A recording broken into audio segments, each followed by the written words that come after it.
It's still very early days. So we have this one metric. I think we'll look back on this in 10 years and like have profound humor at how much we didn't know now that we'll know then. This is like the one metric we have. Uh, but I think there are going to be a lot more of them. And one of the big questions, uh, in addition to am I doing it right, that people have a lot is do all these different there are so many different meditation techniques. Hmm. Do they converge?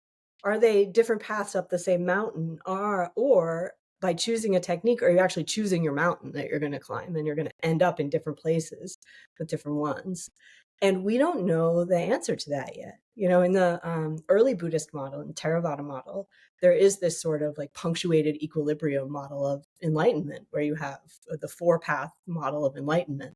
And each one of those paths is like a one-way turnstile that something flips and you never come back from that. And then in later models, in sort of more fruitional views, it's like you're already always awake and you just have to realize that. And what is going on in those different traditions? Are people sort of using different words to describe a shift in the brain that's the same underneath? Or by sort of starting down one of these paths, are you starting to train yourself in a way that is going to have a different outcome, like biologically? And we Mm. just don't know the answer to that yet. It's a really interesting area for study. Do you have a personal hypothesis on that? You know, I'm not sure, but one of the things that I want to look at. So, you know, we have Alembic now, and the next step for me is to have a retreat center that has a research center at it, so that we can have an fMRI scanner there and be studying retreat practitioners. Because like it or not, a lot of the really big changes that happen in meditation, the big changes that happen in experience, often happen on retreat. That's not to say that your daily practice doesn't either prepare you for that or that something interesting can't happen there, but a lot of the stuff happens on retreat. Um, and so one of my kind of dreams is to do the stream entry study and basically get a pre-scan of everyone who's starting a retreat and then have them sit the retreat and then talk to the teacher and ask them, okay, who got stream entry on this retreat, and post scan everyone also so that we can start looking for the kind of pre-post states of this like punctuated equilibrium. Can you My can you define stream entry for the audience? Sure. So in I mentioned in early Buddhism, there's four big insights that lead to enlightenment, and you are never the same from one side of these insights to the other side. And so the first insight that you have, that moment, is called stream entry. And from a philosophical perspective, there's an unbroken, you know, stream of teachings and of beings that are moving towards awakening. And by entering that stream, you are now going to be carried forward to enlightenment. There's Mm. some reincarnation stuff in there, but it's like it will happen. You have now put yourself in the Right, stream. right. The stream has There's no going back. It's like, no going back. Yeah, exactly. And there's this great saying, better not to start, but once you start, better to finish. and don't I know it? Jesus Christ. and so in this model, like once you're past that one-way door of stream entry, you are being carried along. And you still have to practice, you know, but you are going to reach enlightenment. I think it's in the next 2 or 3 lifetimes.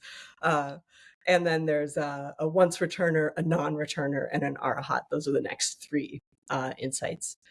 Stream entry is generally associated with an insight into the nature of into your own nature, that it's once you see it, you can't kind of unsee it, and it's like this one-way flip. I think just to sort of like zoom out for a second to the other question, I think what's happening, this is my hypothesis, is as you move along these different paths, I think these different brain networks that are normally segregated from one another start coming into communication with one another. And I saw some like there's a phrase called anecdata. One story is not data, but in a couple of my subjects from my PhD work, there were areas of the default mode network that had no business being in correlation with areas of different attentional networks, but they were. And again, it wasn't a strong enough effect to publish in the paper. It was just a couple of subjects.